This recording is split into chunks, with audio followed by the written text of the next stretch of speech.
vous invite à vous lever et à chanter avec moi. On va chanter « Seigneur, à quel autre? À quel autre irions-nous qu'à toi? C'est toi qui as les paroles de la vie éternelle. » Seigneur, à quel autre irions-nous qu'à toi? Tu as les paroles de la vie éternelle. Et nous avons cru, et nous avons connu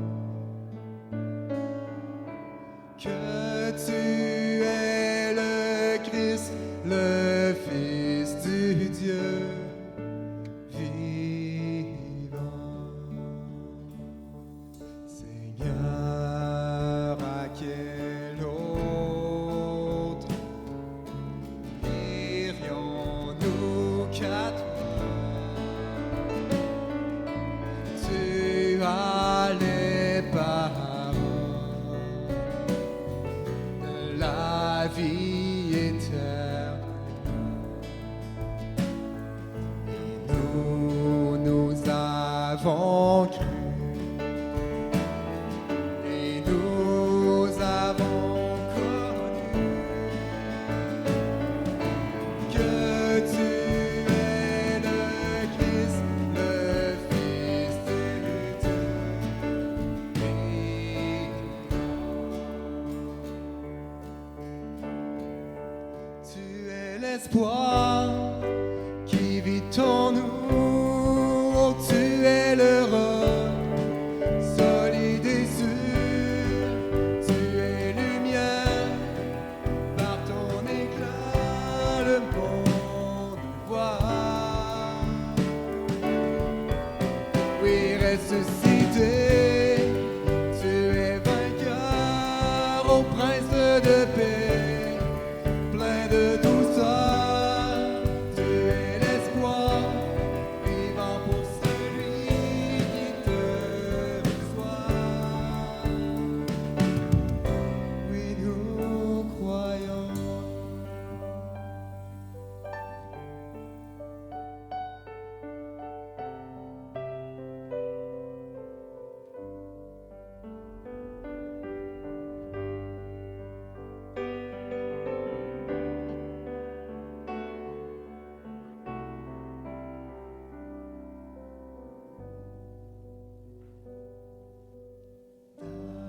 D'âge en âge, tu as été un refuge,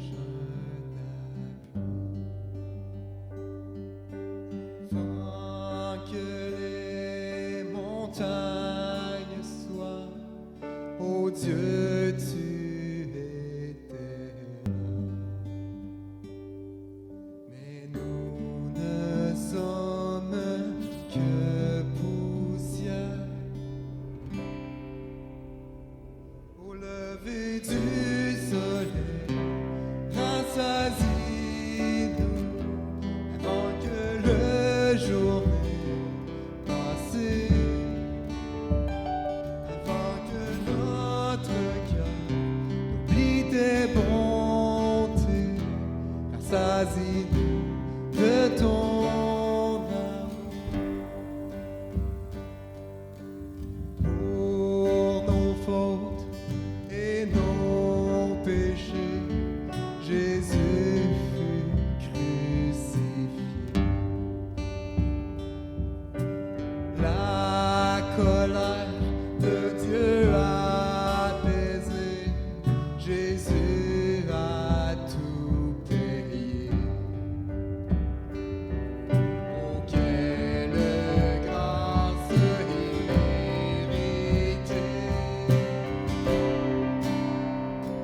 Au lever du soleil, rassasie-nous avant que le jour ait passé, avant que notre cœur oublie tes bontés.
journée passée,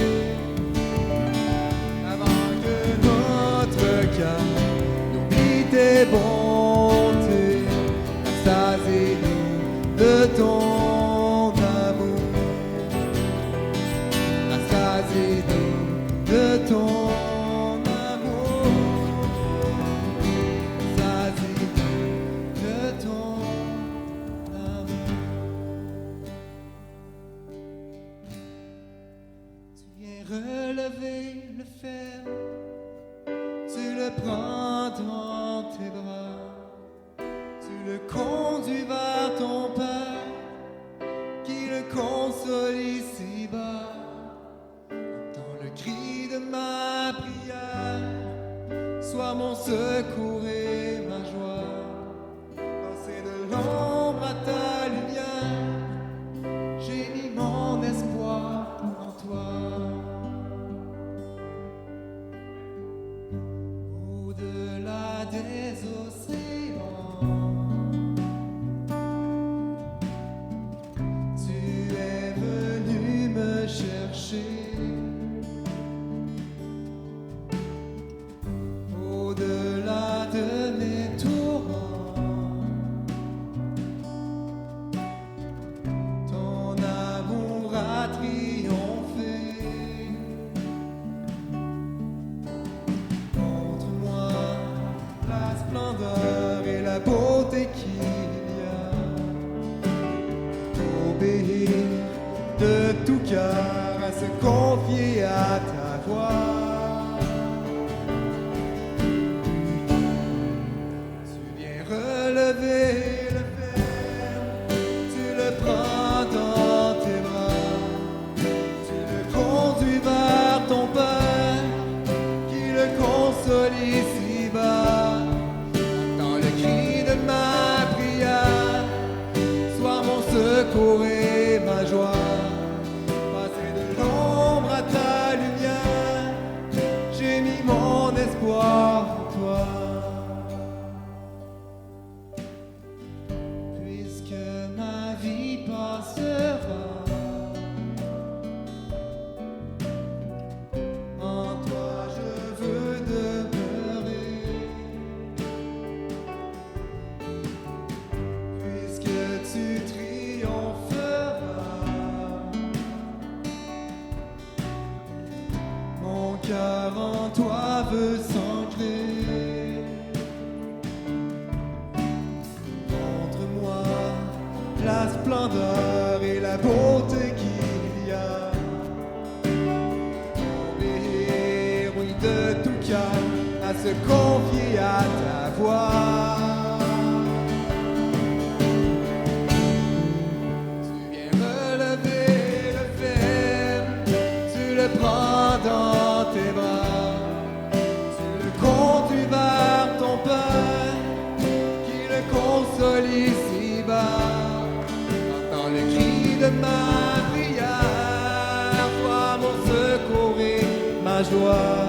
Passer de l'ombre à ta lumière, j'ai mis mon espoir en toi. Passer de l'ombre à ta lumière, j'ai mis mon espoir en toi. Passer de l'ombre à ta lumière, j'ai mis mon espoir en toi.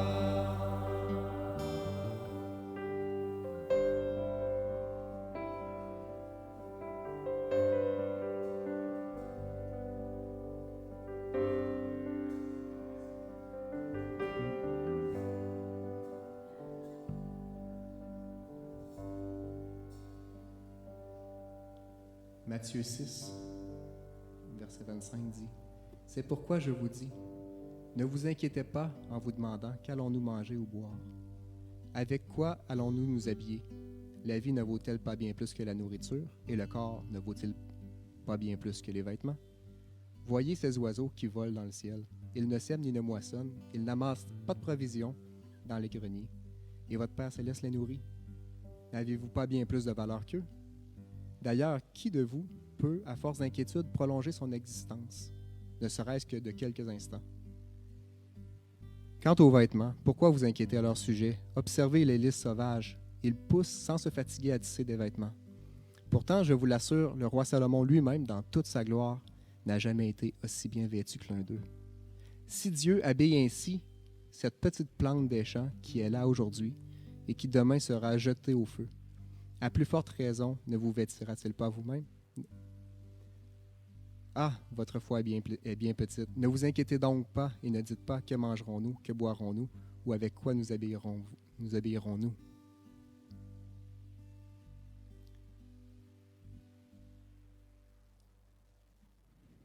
Verset 28, il dit, « Voici, je suis moi-même avec vous tous les jours jusqu'à la fin du monde. »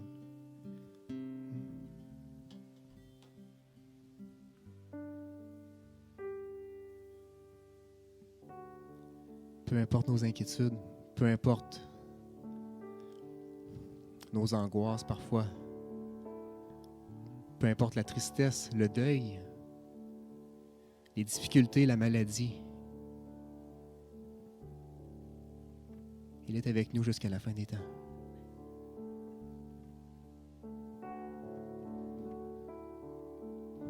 Déchargeons-nous sur lui de nos soucis, de nos fardeaux.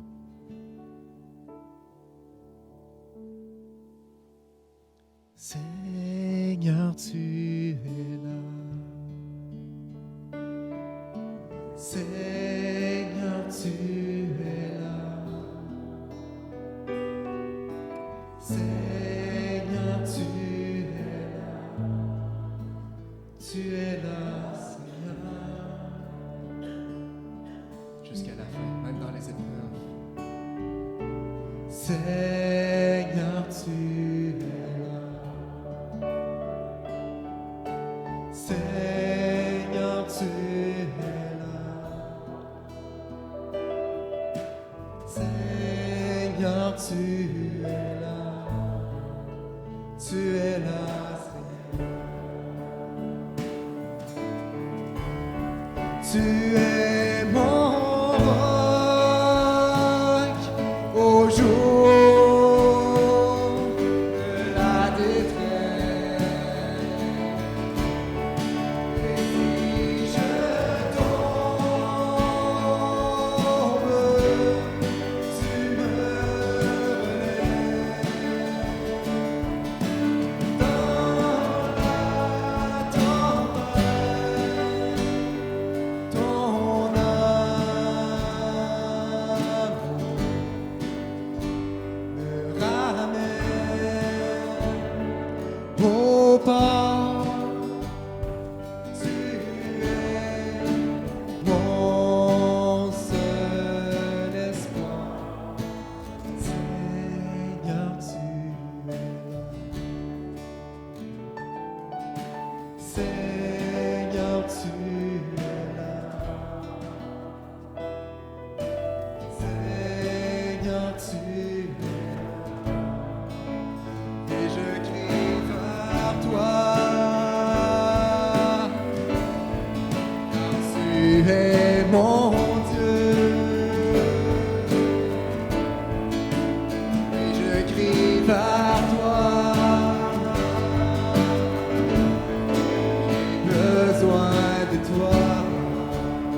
son temps, en son temps, ce que tu fais est parfait en son temps.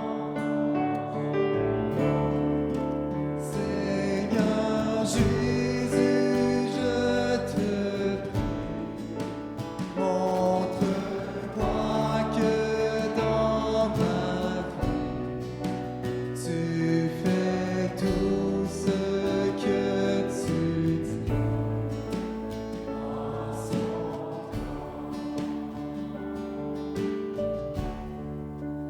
en ton temps. En ton temps, ce que tu fais est parfait. En ton temps, Seigneur, rends toute ma vie, qu'elle soit dès aujourd'hui pour toi une mélodie en ton temps. Seigneur Jésus, je te prie, montre-moi que dans ma vie, tu fais tout ce que tu dis en son temps. Seigneur Jésus, je te prie, montre-moi que dans ma vie, tu fais tout ce que tu dis en son temps.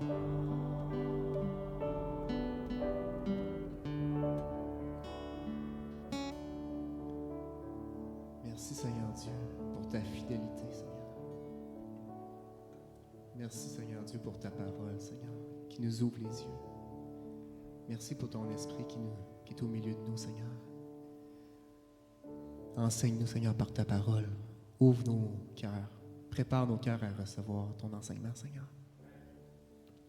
Amen. Fait qu'on va continuer dans l'Épître aux Hébreux au chapitre 9.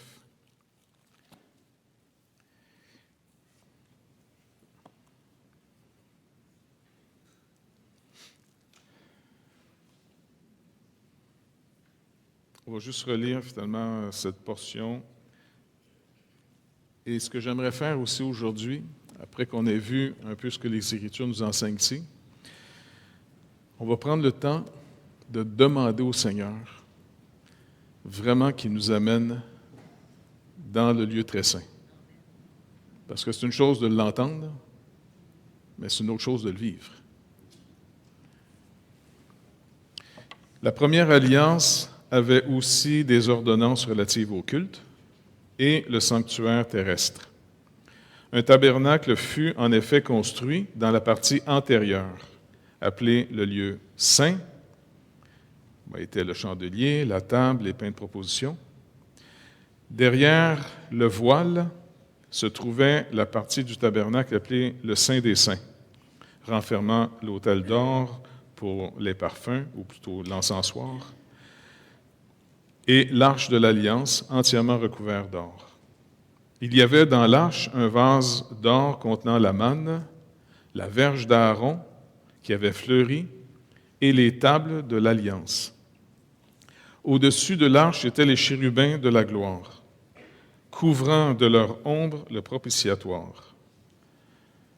Ce n'est pas le moment de parler en détail là-dessus. Or, ces choses étaient ainsi disposées.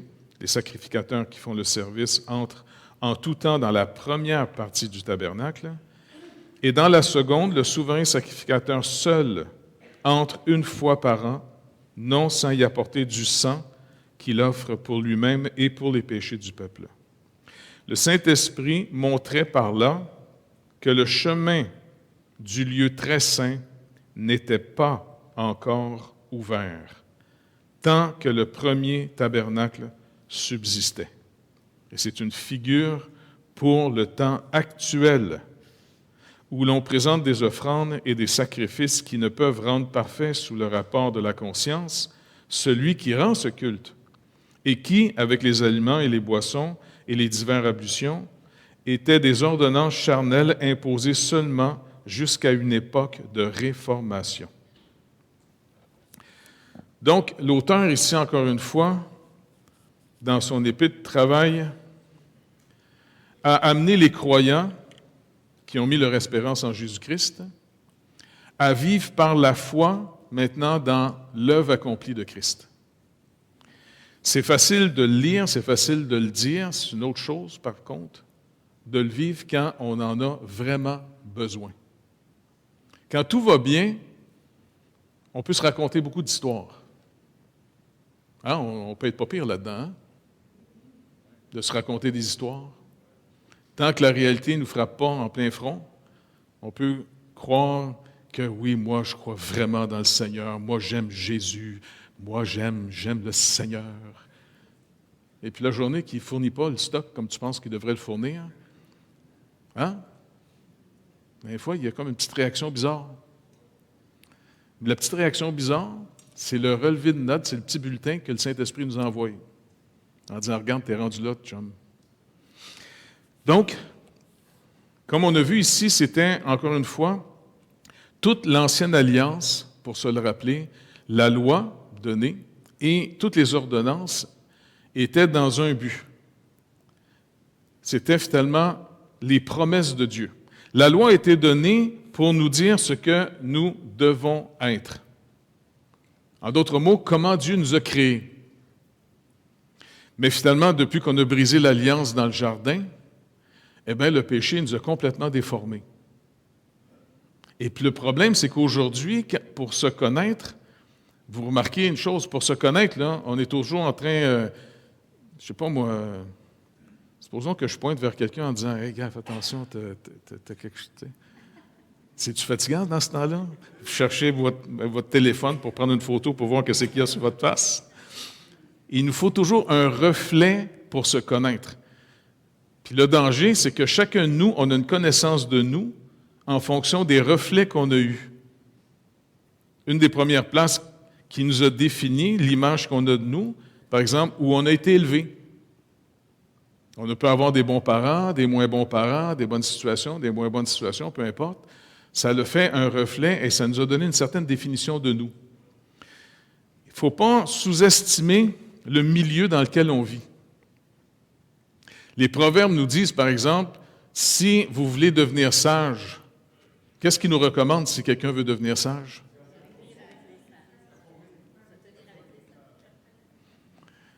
Celui qui veut devenir sage, s'il se tient avec des sages, il va devenir sage. Et si tu te tiens avec des moqueurs, tu en porteras seul la peine. Donc, inévitablement, il y a un effet beaucoup plus important qu'on peut penser de l'environnement dans lequel on vit. Et donc, finalement, le Seigneur a rappelé à Israël, c'est un peuple qui s'est mis à part, qui a fait alliance avec Abraham, pour revenir dans tout le détail, eh bien, il va, par la chair d'Abraham, par la postérité qu'il va produire avec ce monsieur qui est marié avec une madame stérile en plus, et puis entre autres, le Seigneur, il aime ça attendre. Lui, c'est l'Éternel, il n'est pas stressé avec le temps. Nous autres, là, on compte les minutes parce qu'on n'a pas si longtemps que ça à vivre. Hein? Et puis, il appelle Abraham vieux. Il est déjà vieux quand le monsieur commence sa mission. 75 ans. Bon, je ne veux pas dire vous êtes tous des vieux, là, mais passé 40 ans, vous êtes vieux. Donc, finalement, il lui donne une promesse comme quoi il va devenir le père d'une multitude. Mais la madame avec qui il est marié est stérile. Elle ne peut pas avoir des enfants. je suis sûr qu'ils ont fait l'œuvre de Dieu souvent. Hein? Abraham, souvent, après un petit souper avec sa femme, dit « On va-tu évangéliser à soir, chérie? » Et puis, il n'y avait pas beaucoup de conversions qui se faisaient. Et puis, finalement, le Seigneur va attendre 25 ans quasiment plus tard pour dire « Non, c'est avec ta femme que tu auras une postérité. » Puis lui, il n'arrive plus à se le raconter, il n'arrive plus à se le faire à croire. Parce qu'il y a une différence entre croire et se faire à croire. Et Abraham, finalement, il a vaincu son incrédulité simplement en obéissant. C'était pas compliqué, son obéissance, là. Il a dit à sa femme, « Écoute, c'est ensemble qu'on est supposé avoir de l'enfant, fait que chérie, on va se donner des petits becs à soir. » Et puis, ils se sont tellement aimés que le petit comique est sorti. Parce que Isaac, ça veut dire on joue, on rit, c'est comique.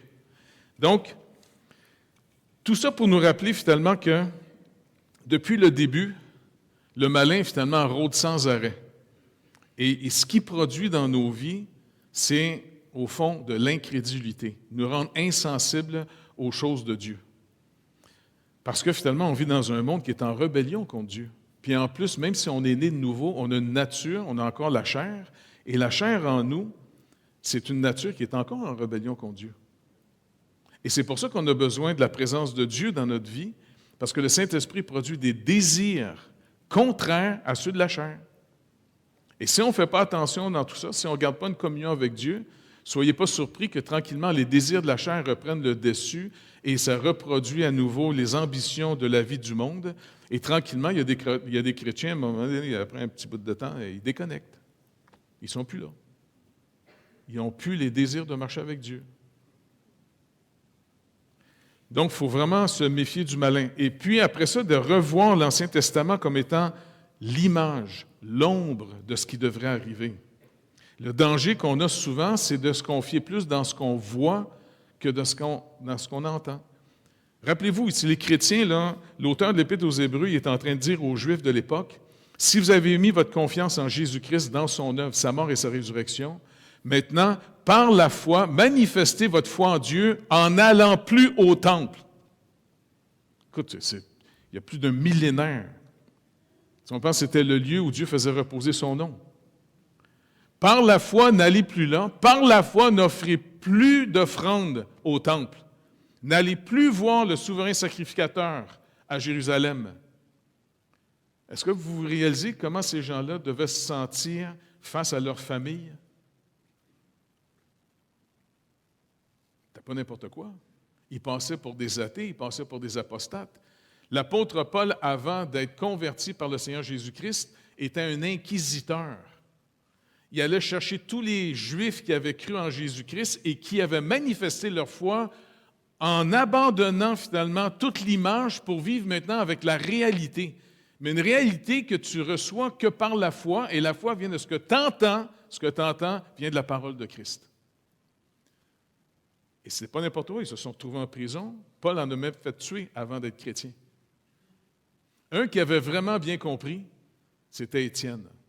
Et quand Étienne a parlé clairement à ses persécuteurs, il leur a rappelé qu'ils étaient des gens avec un cœur dur.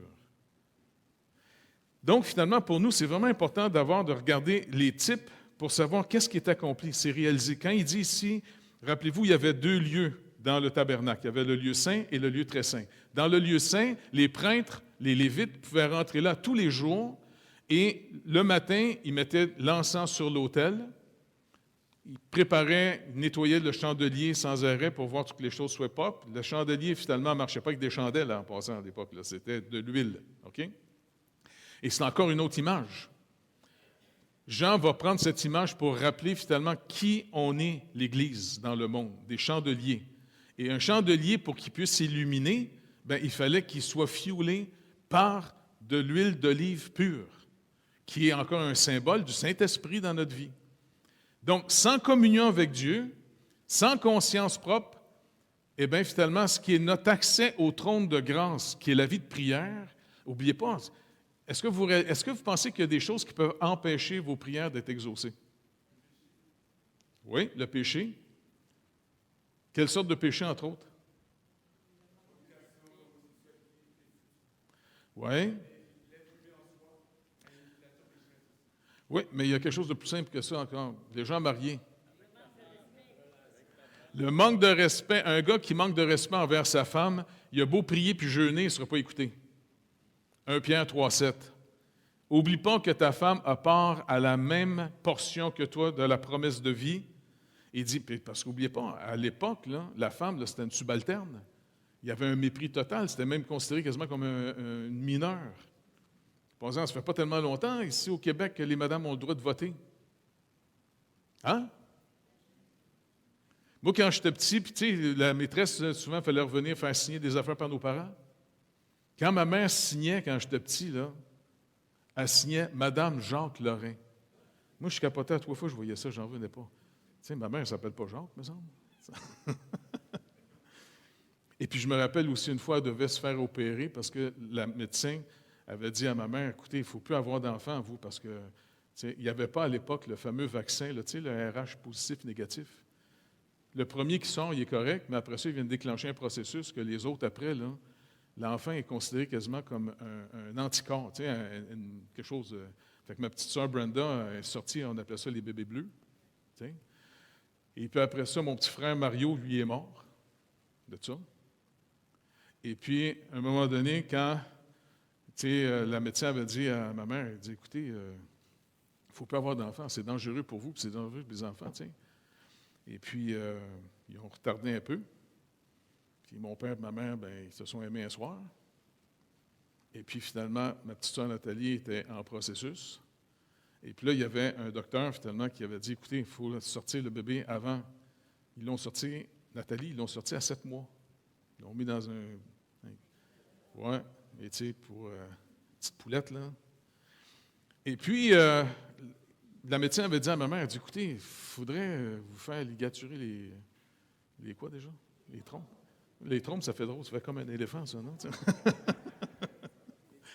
Les tuyaux. Fait que elle, ma mère, dit, OK, il n'y a pas de problème.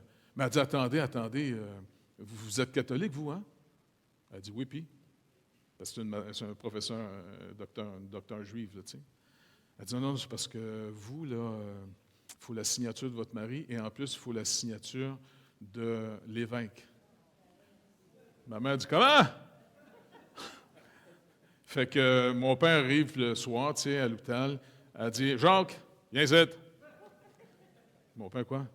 Signe le papier. Puis, OK, pourquoi? Non, il faut faire ligaturer, il faut signe. Ah oui, signe. Fait que, OK, il signe.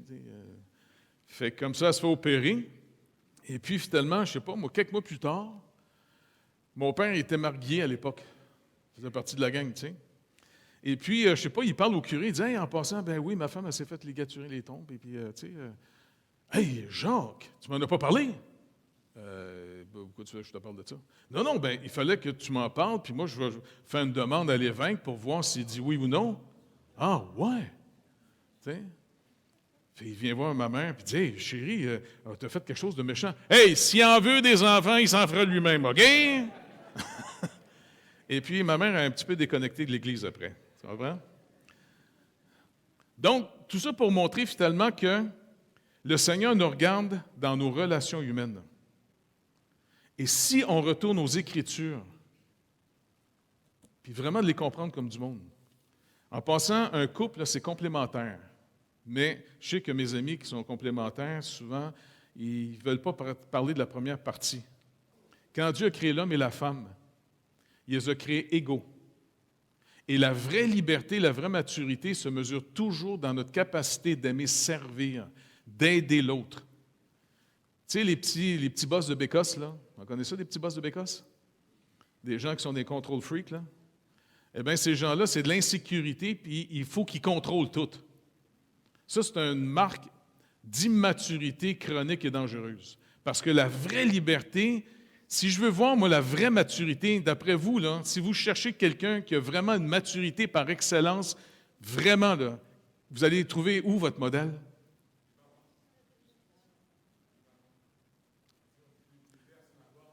Tes parents? Bon, OK, mais moi, il faut que je regarde ailleurs un peu. Non, mais regarde, si je veux trouver le vrai modèle, tu sais qu'on peut le trouver?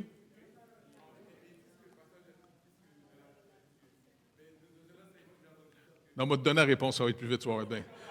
La réponse du vrai modèle, c'est le Seigneur Jésus-Christ lui-même. Écoute, le Seigneur Jésus-Christ, Dieu s'est fait en être humain véritable. Paul nous le rappelle, il s'est fait un homme véritable. Ce n'est pas un Dieu déguisé en homme, là. Hein? Tu sais, comme le film Cocoon, là, tu sais, c'était des extraterrestres qui se déguisaient en être humain, là. Jésus ne s'est pas déguisé en être humain. Il s'est carrément fait un être humain. Il fallait qu'il vienne comme il nous a créés. OK? Et lui, il nous a montré la vraie maturité, la vraie liberté. Vous vous rappelez, c'est toujours la fameuse passe là, qui faisait capoter tous ses disciples, quand il s'est déshabillé au dernier souper. Il se déshabille, n'oubliez pas, dans la culture juive, là, tout le monde est très pudique. Hein? Le Seigneur se déshabille, il met un linge autour de lui là, pour cacher ses parties, là, tu comprends? Et puis, Pierre, il est là, capote bien raide, tout le monde le regarde, wow, wow, tu sais. Et puis là, il vient avec un bassin d'eau, parce qu'oubliez pas, il n'y a pas de table. Léonard de Vinci s'est trompé avec sa peinture, là, tu comprends? C'est un grand tapis. Tout le monde est couché sur le côté. Fait que tu ne laves pas juste tes mains quand tu t'en vas manger quelque part, tu comprends? Tu te laves aussi les pieds. Parce que si tu manges à côté des pieds de l'autre, tu dis « Oh, il y a du fromage bleu qui s'attend quelque part. » Ça fait que le Seigneur se penche, il arrive devant Pierre, il est quasiment à genoux devant Pierre pour lui laver les pieds. Pierre, capote de non, non, non, non, non, non. Tu sais, il veut quasiment sauver la dignité du Seigneur. Parce qu'oubliez pas, Pierre, la grande discussion majeure des disciples entre eux autres, tant qu'ils n'ont pas compris la vraie maturité, c'était toujours qui est le plus grand. Quand quelqu'un veut toujours savoir qui est le chef, c'est qui, c'est moi le chef, c'est moi le chef. C'est un épais. C'est un bébé encore. Pas plus compliqué que ça. Parce que finalement, c'est dit, non, vous m'appelez Seigneur, vous avez raison, je le suis. Écoute, quand tu penses que Jésus est là, il est le créateur de tout l'univers. Est-ce que vous imaginez? Il est l'auteur et le créateur de toutes choses. S'il y en a un qui avait le droit de dire, vous êtes à moi, c'est bien lui. Il dit, non, je vais vous montrer la vraie liberté. Les gars, vous êtes des déformés. Vous êtes tout fêlés, vous êtes pathétiques. Je veux vous transformer à ce que j'ai fait quand je vous ai créé. Et c'est pour ça que la sanctification, Paul lui-même, qui a vraiment eu un parcours de sanctification hors du commun, Paul lui-même dit, on est transformé de plus en plus à son image. Et ça, c'est important.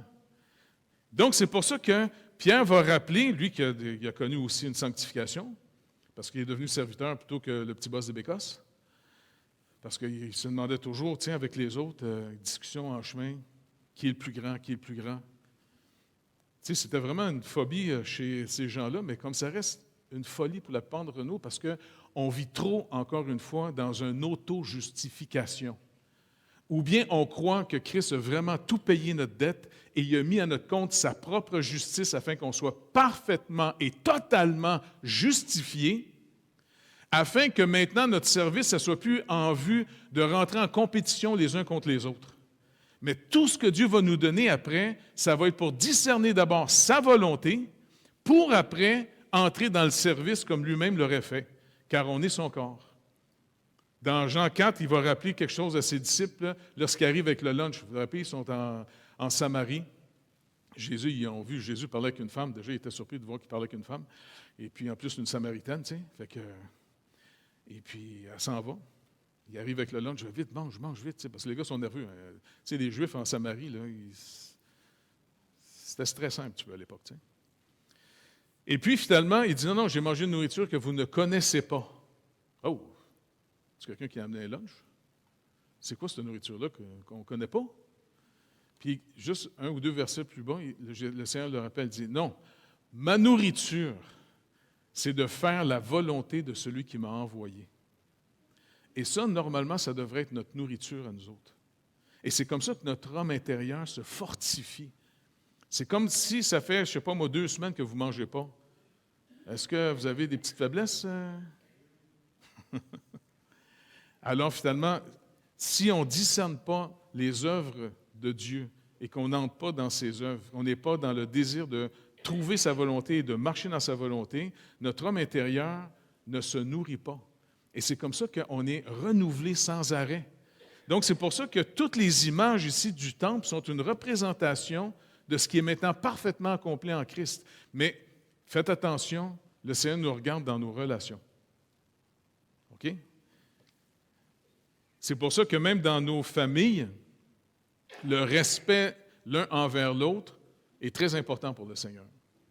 Il dit à l'homme, il dit, « Oublie pas, ta femme a la même part que toi dans la vie. »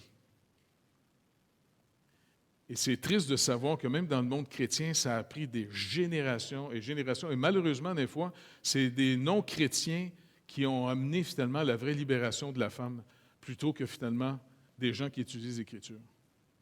Pas pathétique, ça? L'insécurité est un signe d'immaturité. Et c'est dangereux, parce que plus les gens sont insécures, plus ils veulent contrôler. Et puis finalement, ils veulent aussi développer un mode de vie en compétition les uns contre les autres pour être capables de vous donner finalement l'impression que vous êtes un subalterne. Tout est accompli à cause de Christ, pas à cause de nous. Et c'est vraiment important qu'on le discerne sur tout ça. Puis un des points ici qui montre comment le Seigneur finalement travaille dans son peuple, c'est la verge d'Aaron. Vous vous rappelez encore l'histoire de la verge d'Aaron? Ça s'est fait finalement dans une révolte. Les gens étaient les leaders, encore une fois, en Israël, dans le désert, commençaient à toujours dire hey, Moïse, c'est quoi? C'est toi et ta famille qui mène tout le monde ici? Pour qui vous prenez? Puis c'est même pas juste le peuple. Vous vous rappelez que Myriam, la sœur aînée de Moïse et d'Aaron, c'est Myriam qui a sauvé le petit Moïse, le petit bébé, là, vous vous rappelez? Et puis, les trois étaient appelés au ministère prophétique.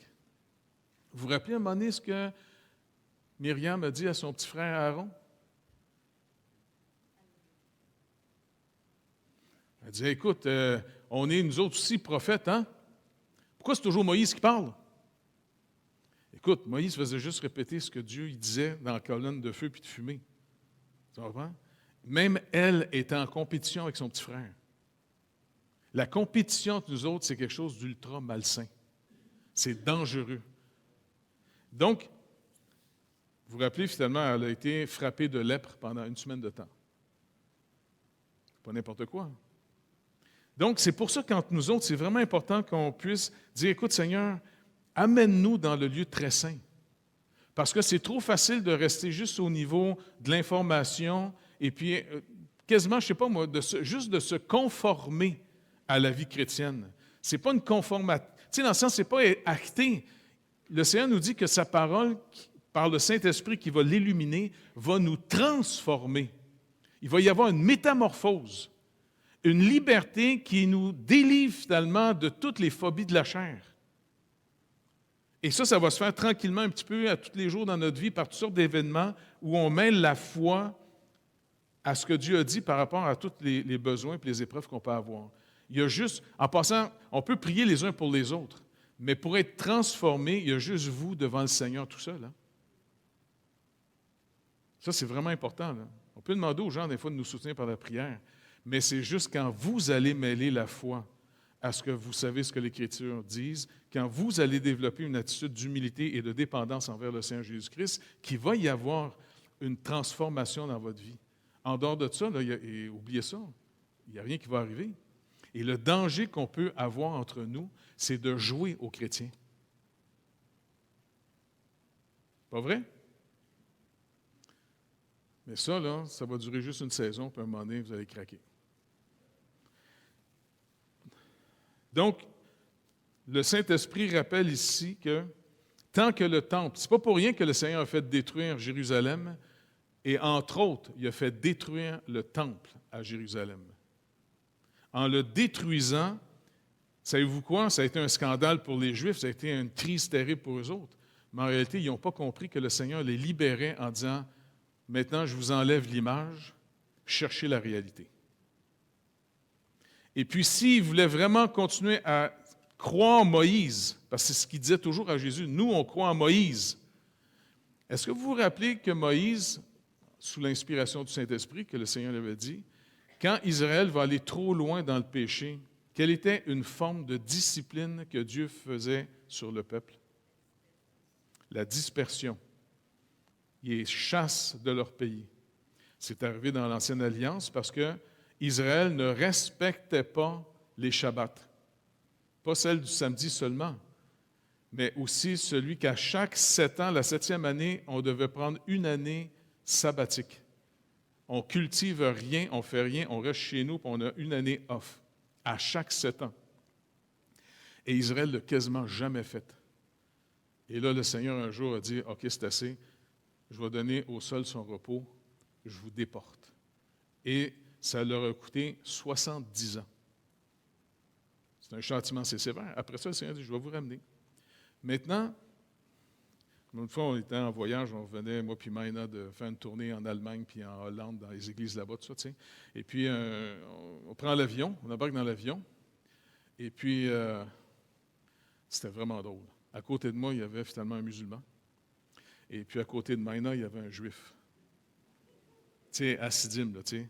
Et puis même, j'ai tourné ça en joke, parce que le monsieur juif nous a regardés. Je dis, non, regardez, Maïna, c'est un vous en chrétien. Parce qu'il était lui habillé en noir et blanc, Maïna. Puis Maïna me regarde en disant, puis le gars à côté, le musulman, ben c'est un gars comme moi. T'sais.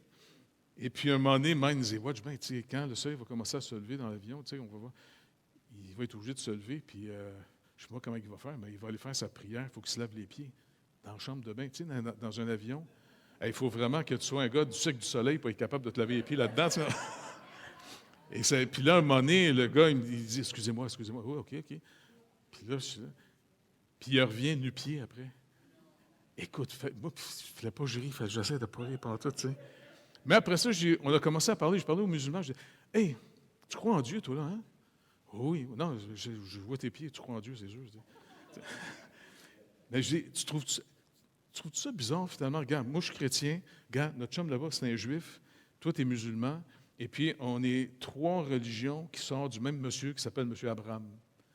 Et puis, tu trouves-tu, finalement, que Dieu, des fois, est un petit peu compliqué? Ah, il disait, oui, un petit peu, tu sais. Je dis, écoute, sais-tu quoi? Ça serait-tu le fun si Dieu avait décidé de venir lui-même régler notre problème tout seul? Ça serait pas le fun, ça? Ben oui, mais écoute, quand même. Je dis, non, pas de quand même, il n'y a pas de quand même. Puis on a commencé à parler ensemble, tu sais. Puis là, le juif a commencé à s'énerver. Je dis, attends. T'as-tu déjà demandé à tes rabbins comment ça se fait que ça fait 2000 ans que vous avez été expulsés d'Israël? Qu'est-ce qui s'est passé finalement en 70 que vous avez été kickés dehors du pays? Selon Moïse. Hein? Fait que là, il était... Non, ils disent quoi finalement dans tes commentaires, les rabbins? Ah, c'est parce qu'on avait manqué de communion fraternelle, on a manqué d'amour fraternel. Envers quel frère?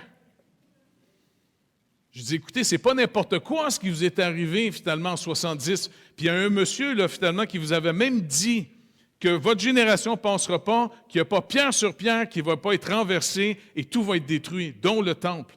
Et là, ça fait à peine une 50aine d'années que vous êtes revenus en Israël, puis vous êtes revenus avec des armes, puis vous êtes obligés de vous battre à tous les jours pour essayer de garder votre territoire. Tu trouves que c'est vraiment la paix du Seigneur, ça? Tu sais, puis qu'on a pu discuter après ça de l'Évangile, tu sais, c'est intéressant, tu sais. Non, mais dans le sens que c'est des réalités, tu comprends? Puis le musulman à côté, je dis, écoute, sais-tu quoi? Il y en a un qui nous a vraiment lavé comme il faut. Par son sang. Là, il dit, ah ouais, t'as pas besoin de te laver les pieds, chum. Tu sais, je veux dire, honnêtement, est-ce que tu réalises qu'on est 3 ici religions qui croient à un Dieu saint?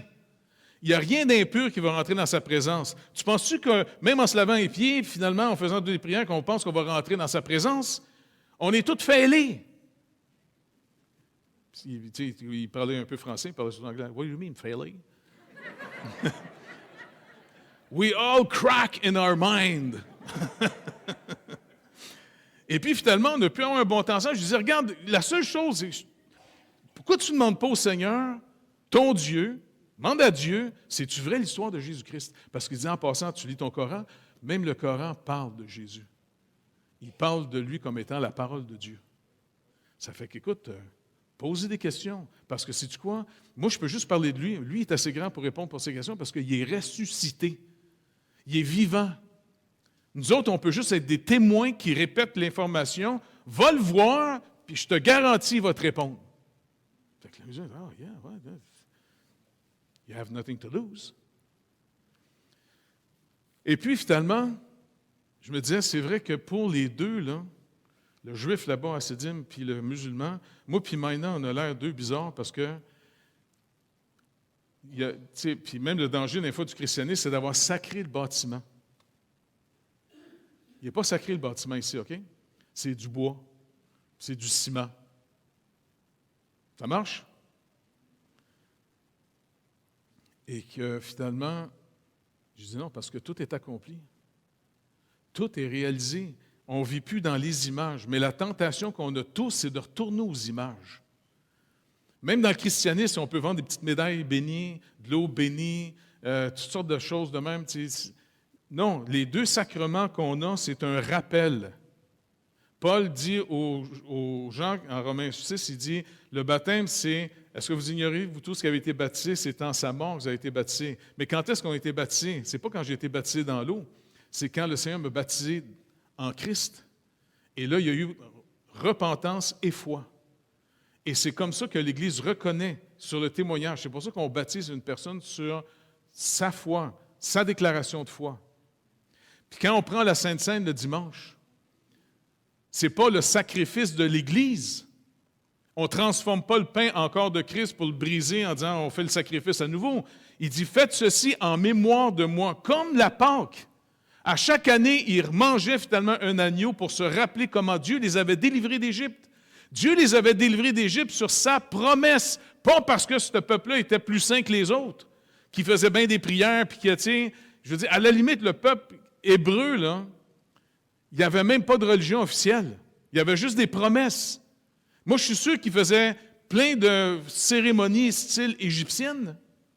La preuve, quand vous lisez finalement, quand ils sont sortis d'Égypte, puis les psaumes rappellent comment ils sont sortis d'Égypte, Dieu dit « Hey, vous êtes sortis avec l'étoile du Dieu Rempart, puis vous êtes sortis finalement. » Puis la première chose qu'à un moment donné, les gars étaient tannés en disant « Ah, il est parti sur la montagne, ça fait un bout qu'on ne l'a pas vu. Ah ouais, Aaron, on veut un Dieu qu'on voit. » Fait qu'il dit « OK, amenez de l'or. » L'église d'Aaron, tout le monde est prêt à donner bien du cash pour ça.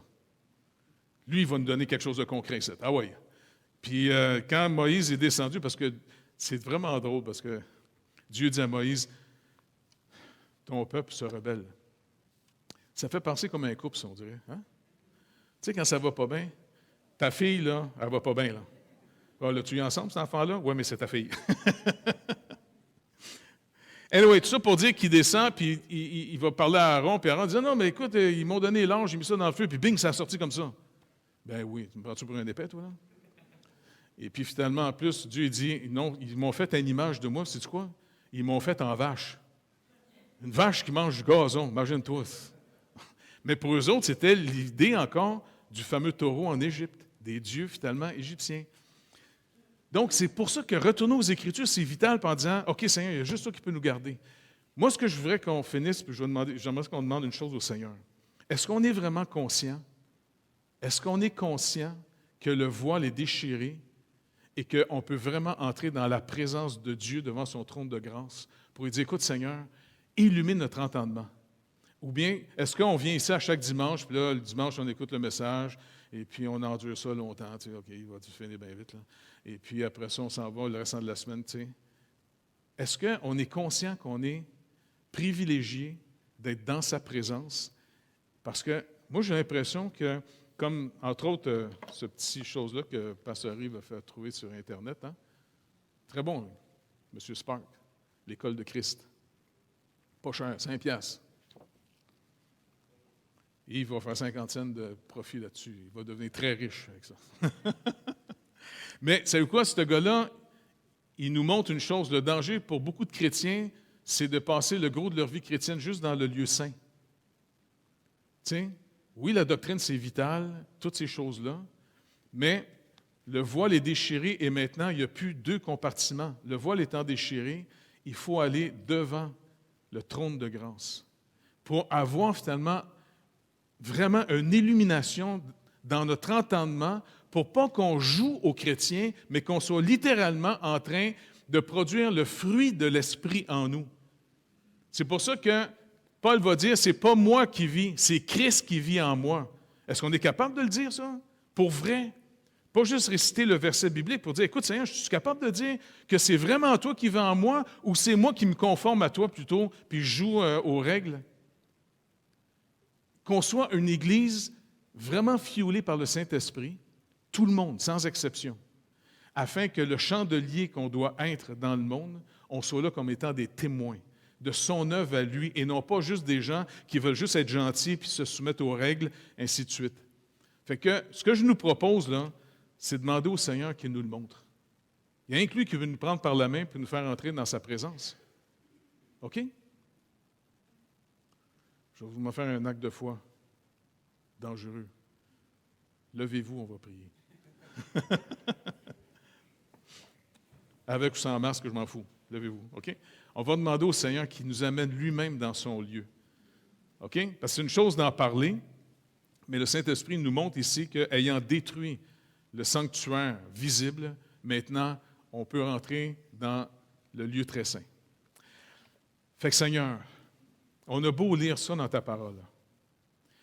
Le danger qu'on peut avoir, par contre, Seigneur, c'est de rester juste, je ne sais pas, au niveau juste intellectuel. Seigneur, par contre, on peut te demander, et c'est ce que je te demanderai, Seigneur Dieu. Toi, tu sais exactement où on est rendu. Chacun de nous ici. Même nous, on ne sait même pas souvent où est-ce qu'on est rendu. Parce que tu nous connais, Seigneur Dieu. On peut se raconter plein d'histoires des fois. Seigneur, prends-nous par la main parce que tu es devenu notre grand frère. Et en plus, Seigneur Dieu, tu es devenu notre souverain sacrificateur. Et par ta mort, Seigneur Jésus-Christ, tu as déchiré le voile afin qu'on puisse venir en toi, parce qu'on est en toi, Seigneur Dieu. Venir en toi devant la présence de ton Père, le Dieu créateur du ciel et de la terre. Seigneur, on veut être rempli de toi, Saint-Esprit de Dieu. Seigneur, on ne veut pas juste de l'information, on veut vraiment que ta parole vivante nous transforme, afin qu'on soit des témoins, Seigneur Dieu, qu'on ne soit pas juste des acteurs, mais que vraiment que tu puisses, Seigneur Dieu, nous nourrir, nous remplir de ta présence, Saint-Esprit de Dieu. Pour toi, il n'y a rien d'impossible, Seigneur. Et on ne vient pas parce qu'on le mérite. On vient au nom de Jésus-Christ. On vient au nom de son sacrifice, Seigneur Dieu. Et s'il y a des choses qui te frustrent dans notre vie, Seigneur Dieu, montre-nous-les pour qu'on te les confesse et qu'on les abandonne et qu'on puisse croire aussi à ton pardon. Seigneur Dieu, je te demande aussi de bénir nos foyers, puis pas simplement parce qu'on s'aime puis on veut être heureux, mais parce que, Seigneur Dieu, tu nous regardes dans nos relations humaines et même aussi les uns envers les autres, afin qu'on ait un amour fraternel sincère. Sincère. Seigneur, s'il vous plaît, il y a juste toi qui peux faire de nous ce chandelier qui brille, de ton huile qui brûle, afin que c'est, comme Paul le dit, on pourrait vraiment l'affirmer de plus en plus, ce n'est pas nous qui vivons, ce n'est pas nous qui te portons, mais c'est toi qui vis en nous, c'est toi qui nous portes, c'est toi qui nous transformes. Seigneur, si tu veux qu'on soit tes témoins, prends-nous par la main et amène-nous, Seigneur Dieu, s'il faut, à un réveil. Vraiment qu'on se réveille devant toi, qu'on soit conscient de ta présence. Seigneur, s'il vous plaît, le monde s'en va dans les ténèbres. Des millions de gens en ce moment, même par la force des gouvernements, des médias, marchent de plus en plus dans les ténèbres. Au point qu'on a justifié, on protège et même on va commencer à donner des amendes à ceux qui s'opposent aux sacrifices humains qui se font en ce moment. Des petits-enfants se font tuer juste parce que quelqu'un veut finir son sous-sol. Si bol, Seigneur. On est dégénérés pas à peu près comme peuple. Seigneur, on est tellement confus que les gens se rebellent de A à Z, de toutes choses. Les gens veulent se prendre pour des dieux et se réinventer eux-mêmes. Seigneur, on a besoin d'un vrai réveil. On n'a pas juste besoin de l'information, Seigneur Dieu. On a besoin que tu nous réveilles d'abord, nous, ton Église. Parce que même entre nous croyants, des fois, on n'est vraiment pas des lumières. Fait que s'il vous plaît, Seigneur Dieu, pardonne-nous à cause de Jésus-Christ et réveille-nous, Seigneur Dieu, que tout le monde ici, Seigneur Dieu, on puisse être rempli de ta lumière afin de marcher dans ta volonté, Seigneur Dieu, en toute sagesse et intelligence spirituelle, pas naturelle, spirituelle. Toi seul, Saint-Esprit, tu peux nous accorder ces choses. C'est ma supplication, Père, au nom de Jésus-Christ, pour la gloire de Jésus, afin que ton nom soit sanctifié, Seigneur. Merci d'avance. Amen. Que Dieu vous bénisse, tout le monde, faites vous rasseoir.